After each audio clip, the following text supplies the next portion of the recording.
आम आदमी पार्टी द्वारा आयोजित वोट बचाओ संविधान बचाओ पदयात्रा का नेतृत्व राज्यसभा सांसद संजय सिंह कर रहे हैं। यह यात्रा 21 दिसंबर को रामपुर से प्रारंभ होकर 26 दिसंबर को अमरोहा में समाप्त होगी। यात्रा के क्रम में सोमवार को पदयात्रा रात्रि विश्राम के लिए दलपतपुर में ठहरी। आयोजकों के अनुसार मंगलवार 23 दिसंबर को पदयात्रा का प्रस्थान प्रातः 10 बजे दलपतपुर से किया जाएगा।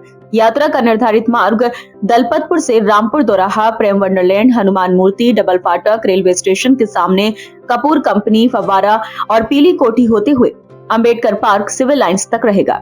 यहाँ दोपहर 3 बजे एक विशाल जनसभा आयोजित की जाएगी, जिसमें राज्यसभा सांसद संजय सिंह जनता और पार्टी कार्यकर्ताओं को संबोधित करेंगे। जनसभा के उपरांत यात्रा पीली कोठी फव्वारा से लोको शेड मार्ग होते हुए आगे बढ़ेगी और गैलेक्सी बैंक्वेट हॉल की ओर प्रस्थान करेगी, जहां कार्यक्रम का समापन प्रस्तावित है। साथ ही रात्रि विश्राम भी वहीं किया जाएगा। आम आदमी पार्टी के पदाधिकारियों ने अधिक से अधिक संख्या में आम जन से पदयात्रा और जनसभा में शामिल होकर लोकतंत्र एवं संविधान की रक्षा के संदेश को मजबूत करने की अपील की है। देखिए, जिस तरह से उत्तर प्रदेश में करीब 3.5 करोड़ वोट काटने की तैयारी है मोदी योगी की डबल इंजन की सरकार के द्वारा, और चुनाव आयोग उनके इस अपराध में पूरी तरह से उनके साथ मिला हुआ है। पूरे देश में 40 से अधिक बीएलओस की मौत हो चुकी है। दबाव बना के उनसे गलत काम कराया जा रहा है। आपके जनपद मुरादाबाद में जहाँ से ये यात्रा गुजर रही है, वहां पे भी एक बीएलओ की मौत हुई, और पूरे प्रदेश में अलग अलग जगहों पे बीएलओस की मौत हुई है। तो ये वोट चोरी तो बहुत बड़ा मुद्दा है, जिसके खिलाफ ये यात्रा है। और बाबा साहब डॉक्टर भीमराव अंबेडकर जी ने जब देश का संविधान लिखा तो सबसे बड़ा अधिकार उन्होंने वोट का अधिकार दिया, और आम आदमी के पास वोट का अधिकार है। इसी कारण से प्रधानमंत्री हो, मुख्यमंत्री हो, सांसद हो, विधायक हो, सबको जनता के आगे झुकना पड़ता है। तो अगर ये अधिकार ही छीन लिया जाएगा और इस पे वोट चोरी कर ली जाएगी, तो निश्चित रूप से न शिक्षा के मुद्दे का समाधान होगा, न बेरोजगारी के मुद्दे का समाधान होगा, न किसानी के मुद्दे का समाधान होगा। और इससे एक और बहुत बड़ा खतरा है, अगर वोट कट गया तो आपका राशन कार्ड खत्म हो जाएगा, आयुष्मान कार्ड खत्म हो जाएगा, आपको पीएम आवास योजना के तहत जो लाभ मिलता है वो नहीं मिलेगा, आपका ईडब्ल्यूएस का सर्टिफिकेट नहीं मिलेगा। वोट कटने से तो एक नहीं अनेक समस्या, आपका राशन मिलना बंद हो जाएगा, एक नहीं अनेक समस्याएं पैदा हो जाएंगी लोगों के सामने। और बाबा जी तो कह रहे हैं डिटेंशन सेंटर बनाएंगे, तो 3.5 करोड़ लोग डिटेंशन सेंटर में रहेंगे।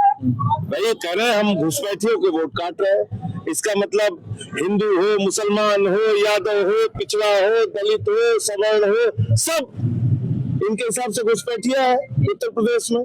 तो 3.5 करोड़ लोग हम लोग डिटेंशन सेंटर में रहेंगे, इनका ये कहना है। तो इसलिए ये यात्रा बहुत महत्वपूर्ण है। और आपने देखा कि किस तरह से रामपुर से लेके अब तक एक अच्छा जन सैलाब इस यात्रा के समर्थन में जुटा, और 26 तारीख को इसका समापन है अमरोहा में। तो 6 दिन की ये यात्रा है, आज दूसरा दिन है हमारा।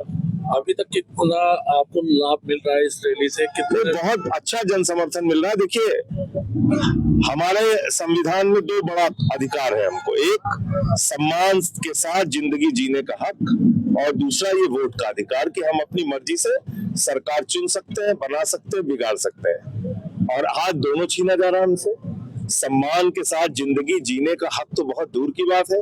पासी समाज के एक बुजुर्ग को काकोरी में मंदिर की सीढ़ियों पे पेशाब चटवाया गया, दलित को घोड़ी पे नहीं चढ़ने देते, मुसलमान के घर में बुलडोजर चला रहे हैं, फर्जी इनकाउंटर कर रहे हैं। तो ये सब चीज आपके साथ जो सम्मान से जिंदगी जीने का हक देश का संविधान बाबा साहब ने जो लिखा था वो देता है, वो तो छीना जा रहा है। तो इसलिए ये एक बड़े मुद्दे को लेके यात्रा है, और मैं लोगों से अपील करता हूं कि आप इस यात्रा के साथ जुड़िए। 26 तारीख तक ये यात्रा चलेगी, और आज दूसरा दिन है हमारा।